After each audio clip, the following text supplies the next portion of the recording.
There was a time where Simpsons was the most powerful animated show in the world. The writing of the show was iconic, and the amount of references it produced is so high, you would need a whole YouTube channel to catalog it all.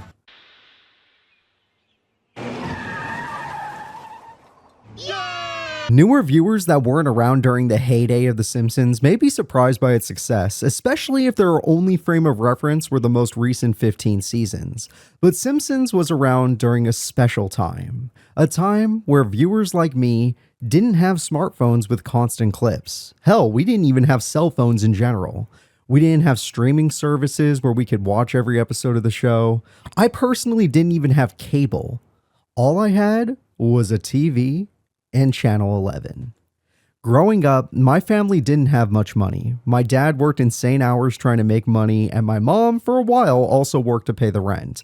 In these times, I remember the most fun I ever had was walking down the street with my mom to the 98-cent store and buying a plastic toy or some fake Yu-Gi-Oh cards every now and then.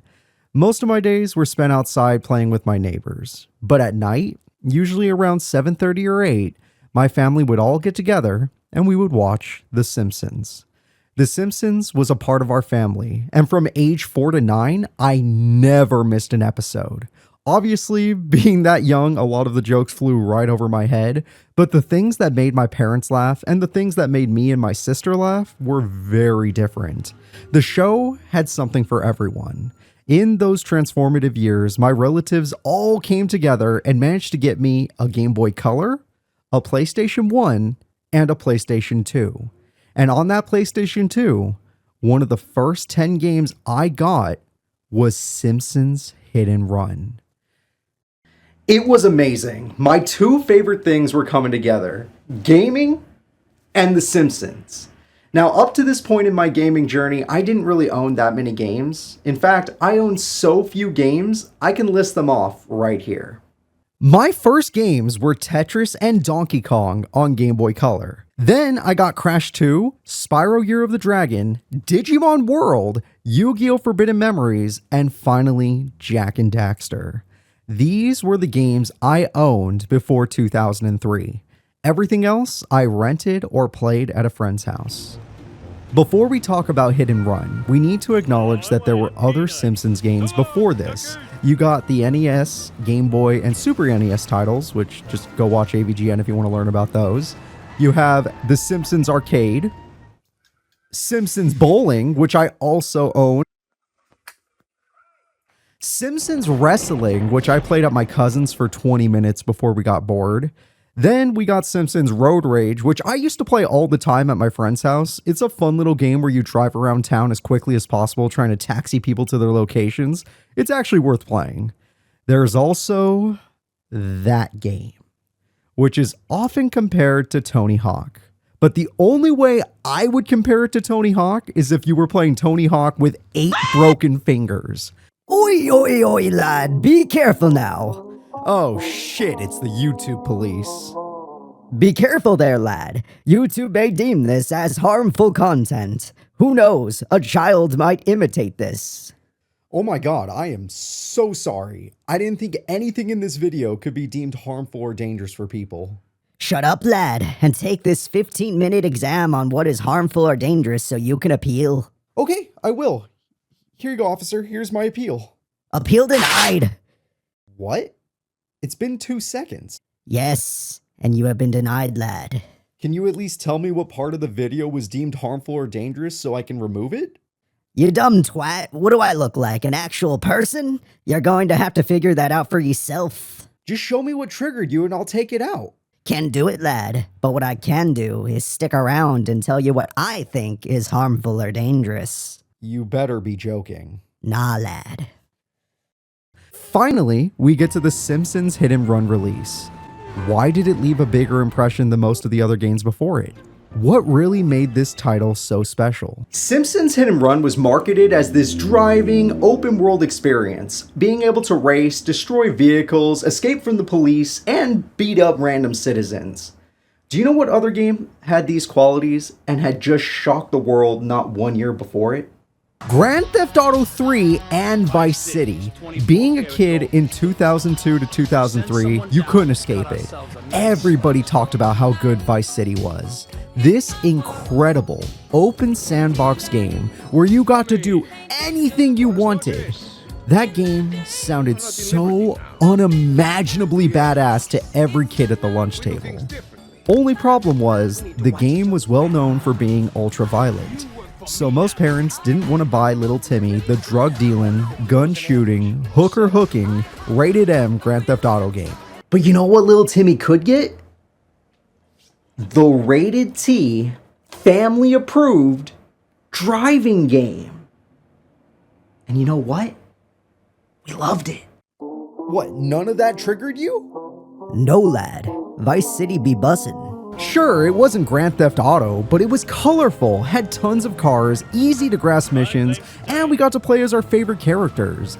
The game is rated T for teen, but literally 5-year-olds to 50-year-olds love this game. And it really shows because this game sold over 3 million copies in like a year. Do you think the Sopranos video game could do that? This game is kind of a mixed bag, and by that I mean old school players like myself seem to love it, but newer gamers that never played it back in 2003 seem to think it is pretty bad. Now I believe all opinions matter, so let's talk about the good parts of the game, the bad qualities of the game, and let people know why we will never see a Simpsons Hit and Run 2. Let's start with the good qualities. The driving in the game actually feels good, which is important as this is a driving video game. The first vehicle you start with is the family sedan, and it is perfect as a starter car.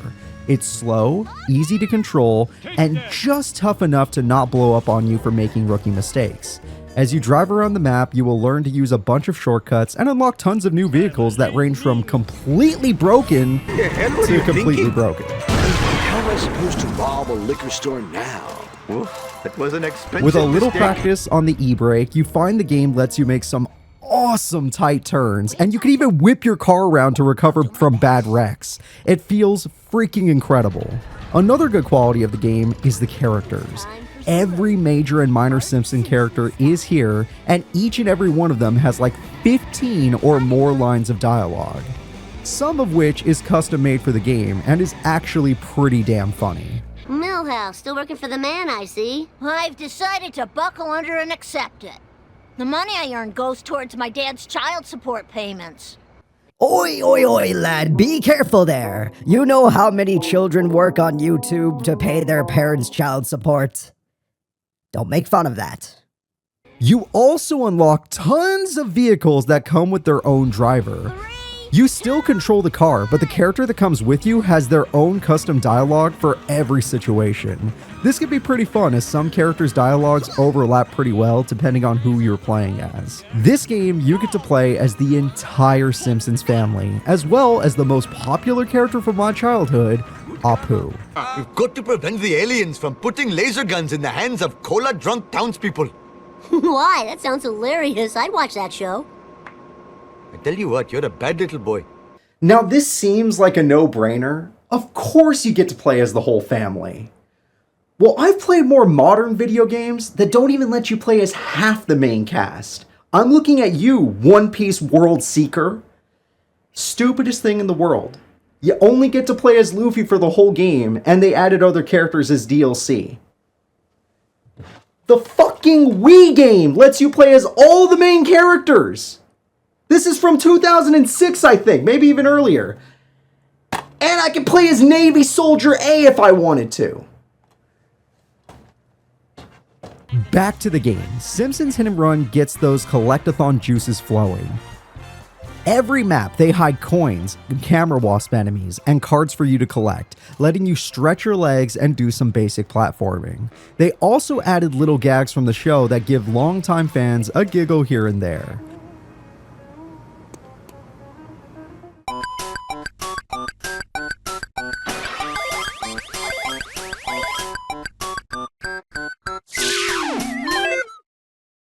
For casual fans, these items and gimmicks are nice. For 100% completionists, these collectibles will keep you busy and extend the short game's playtime. The game also had some cutscenes that excited me a lot as a kid. We got the freaking Truckosaurus. Wow, Truckosaurus is some kind of truck/dinosaur. I never would have guessed. Uh-oh. And the awesome Simpsons dinosaur, which later appeared in Yu-Gi-Oh! GX Tag Force 3.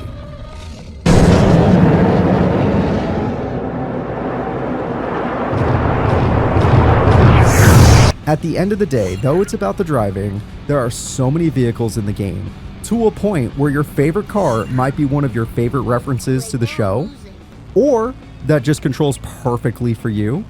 Maybe even just a car with a slick, incredible design. Finally, if you explore the levels enough, you'll find the bonus vehicles. These are vehicles that appear on each map and range from the coolest, most interesting vehicles to the worst vehicles. The rocket car has no toughness, but the best speed and acceleration in the game, making it super fun to use for pro-level drivers. Some bonus vehicles are insanely small and can sneak through areas much faster. Then there's the monorail. The monorail is so boring and not fun to drive. This seems like a good time to talk about the not so great qualities of Simpsons Hit and Run. The big glaring problem is its age. Any new gamer will take one look at this open world and realize every map is just a giant racetrack. Like, there are small pockets for platforming and shortcuts, but the actual road of every map just does a loop like a racetrack, which is good for races, but it is kind of a lie to call it an open world game. The maps are just giant NASCAR tracks with extra steps. Then there is the one problem with the driving in the game. When your car even slightly leaves the ground, you lose control and can ram straight into walls, which isn't normally a problem, but the game's ground isn't always level and can be a little glitchy in certain zones, which gets worse when you find out the environment's hitboxes aren't scaled to the objects in the world perfectly, leading to collisions with invisible walls, even though you swear you should have made that turn. This gets worse when you find out all vehicles have a hidden stat not displayed by the game. When you go to a telephone box, which probably is extinct now in 2026. Okay, I was 100% wrong. I literally just found a telephone box. Well, I guess it's not a full box, but I mean, it's a public telephone, so my bad. You can call on any car you have unlocked. You also can check out all the car stats ranging from speed, which is how fast your car can go, acceleration, how fast your car can reach its top speed, toughness, which is just how much damage your car can take, and handling, which is how easy your car can handle turns. The ghost stat not mentioned in this menu is something I like to call the bounce stat, and literally means how much is your car affected by slight bumps, hard turns, or hitting objects.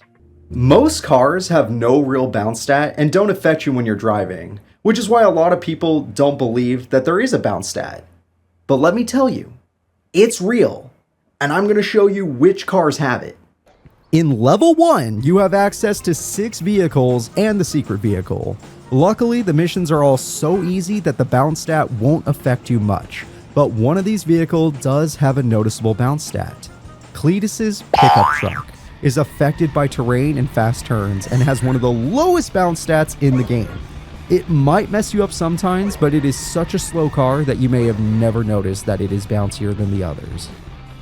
In level 2, you gain 6 more vehicles and a secret vehicle. The secret vehicle here still sucks, but there is one car with a bigger bounce stat. Grandpa's World War II vehicle will have you bouncing all over the map and can easily mess up runs by bouncing too high and taking away your control, which sucks as driving with Grandpa is funny and his car's other stats are decent for the level. But you will notice that you're wrecking more and more often with this car due to that hidden bounce stat. Level 3 is the first level where you don't have to worry about the bounce stat. All the cars here are quite good for this level, except the donut truck. It's one of the worst vehicles in the game, but none of them suffer from a hindering bounce stat. Level 4 is when the game gets ridiculous. The freaking starter car, the Canyonero, has some of the best stats at this point in the game. And all those stats are as good as garbage. The Canyonero is the worst offender of the bounce stat at this point in the game. This car gets airborne and flips over off of nothing and may as well be useless. I guarantee most players have failed missions over the bounce stat of the Canyonero. To make things worse, the tractor and clown limo from this level are also minor offenders of the bounce stat, making level 4 the worst for bouncing. Trust me, if you are ever using the Canyonero and you feel like you're failing missions pretty often, it's because the car is not worth it. It sucks, it bounces all the time. Pick any other car that can do the mission. Level 5, one of my favorite levels of the game. This level is wonderful. All the cars here are awesome. And for most of my childhood, Apu's Longhorn was my favorite car. Its stats were perfectly tuned to my child mind, and I was able to complete most of the game using it. Also, none of the cars in this level are tainted by the bounce stat, except maybe the secret vehicle, the Obliteration Truck. But that's a literal monster truck, and it should be bouncy. Clean up in aisle 1. Level 6 is where I'm gonna have to break some hearts. Level 6 has most people's favorite cars in the game, and one of them is tainted by the bounce. The Globex Super Villain Car, a literal fan favorite vehicle in this game, does have a little bit of the bounce stat in it, which means it will straight up mess you up sometimes, even if you feel like you're driving perfectly. It's not the worst offender, but man, will it catch you off guard. Now we get to talk about the final level. This is one of the coolest final worlds you'll find in a video game. Springfield gets infected by the cola, turning the world into a Treehouse of Horror episode. You'll find tons of Treehouse of Horror references along with the best vehicles in the game. Luckily, most of these awesome cars aren't infected by the bounce. And yet, we have a problem. And that problem is, the most infected car comes from this level. Now, I can't talk about this vehicle without talking about the mission itself. Getting back on topic with bad things that come from this video game, every mission in this game is the freaking same. You either race, tail cars, destroy cars, rob cars, or collect items. And you'll do one of those 5 things from mission 1 to the final mission, which means the variety of gameplay is kind of boring and is usually carried by the writing or offhand dialogue in the game. The last 3 missions of the game are all the freaking same. You race to the power plant, collect radioactive waste, race to the school, and deliver the waste. The first time you do it, it is a challenge because if you hit anything, the waste blows up and you have to go back and collect more.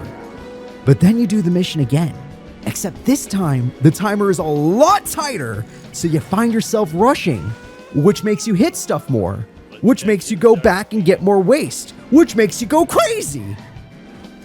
But then, the game runs you over. Oh yeah, I totally rule. With the tightest timer yet. And to make things worse, you are given a mandatory vehicle. What vehicle is it? It's the World War II Jeep from level 2, only now it has a freaking jet engine tied to it. Which means the bouncy vehicle from level 2 is now maxed out on the bounciness due to the new speed and acceleration it has gained, making it one of the worst vehicles to control in the entire game. And you need to use this terribly bouncy vehicle to deliver waste, which means you can't run into anything, which you can't really control because your car is bouncy. And on top of that, you have the strictest timer in the entire game to go along with it, which means you have to drive really fast in an uncontrollable vehicle without hitting any objects to make it in time and add one more fuck you to the player. You also have to avoid an enemy vehicle, have halfway through that wants to knock the waist off of you. Not to mention that at this point of the game, it is super easy to get your hit and run meter up, which will get the cops on you, and the cops will knock the waist off of you, making you go back and restart the mission all over again. I feel no shame telling you all that beating this final mission as a kid was a horrible experience. It took me like 2 hours to do so, which means that this final mission took up 25% of my total game time as a kid. I can see why people just picking up this game today may have had a negative experience. But if you avoid using the cars tainted with the bounce stat as much as possible, it will greatly enhance your experience. Last thing I want to talk about are the rewards. And when I say reward, I'm not talking about some trophy or achievement. I'm talking about in-game rewards you receive for going that extra mile to collect everything. The most important collectibles are the collector cards. Every level has 7 collector cards.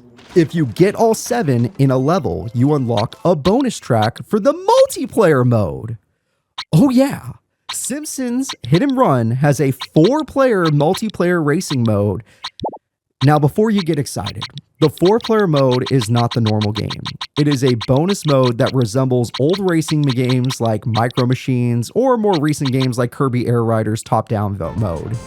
It can be a bit fun as you pick your character and car, but overall it's a pretty basic driving mode, but still fun to do with 4 players.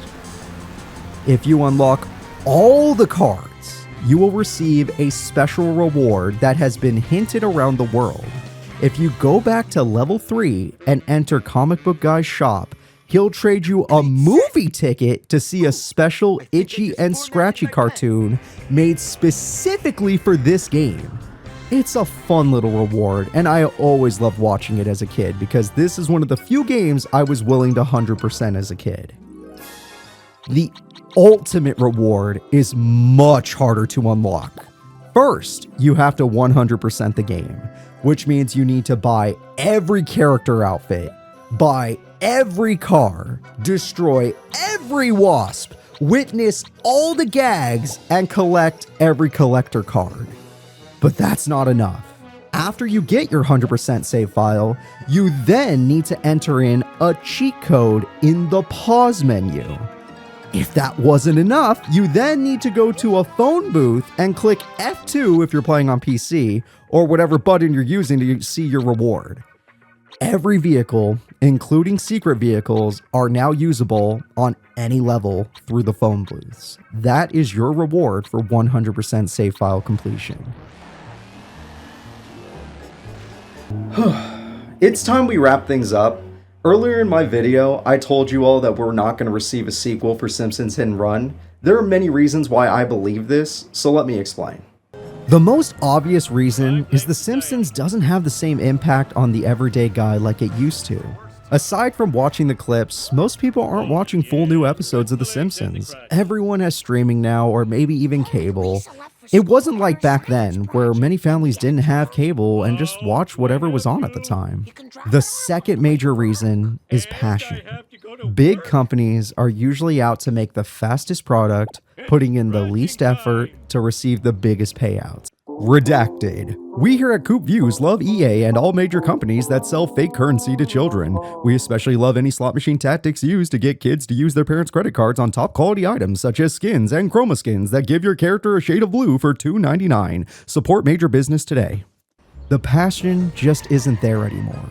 In fact, I see Raw and modders as the superheroes of the gaming community right now. Redacted. Raw modders are actual thieves and sinners and are possibly harmful or dangerous, so deems YouTube.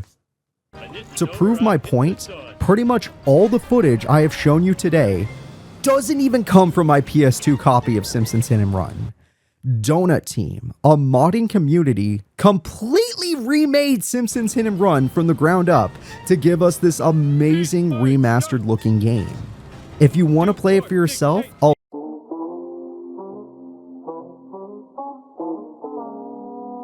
or if you want to watch a Let's Play of it, you can check out a 100% playthrough on the Casual Cooper YouTube channel. My point being, Modders are putting in more work than paid companies remaking their games. They're doing so much more that you can play modded versions of this game with all the levels connected, driving from one world to the next without loading in levels. You also can try out a beta mod of Futurama Hit and Run that had me stunned at the amount of effort put in. It looks freaking incredible. Hell, you can even play Hit and Run online with other people on a multiplayer server made by the Donut team. There's just no competition. A sequel to Hit and Run has a better chance being fan-made than actually made by a major company. And do we even want a sequel to be made nowadays? I'm so jaded by the current gaming market, I'm afraid the cars in the sequel will be locked behind real money or take an insane amount of in-game money just to unlock a car. Maybe I'm being pessimistic. I have seen some fun remakes that keep my hope alive, but who knows?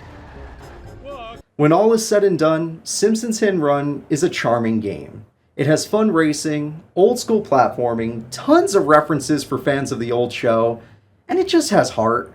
Maybe it doesn't suit you, but honestly, if you could go back to 2003 and feel what 3 million players were feeling, you too might see it as the gem it really is.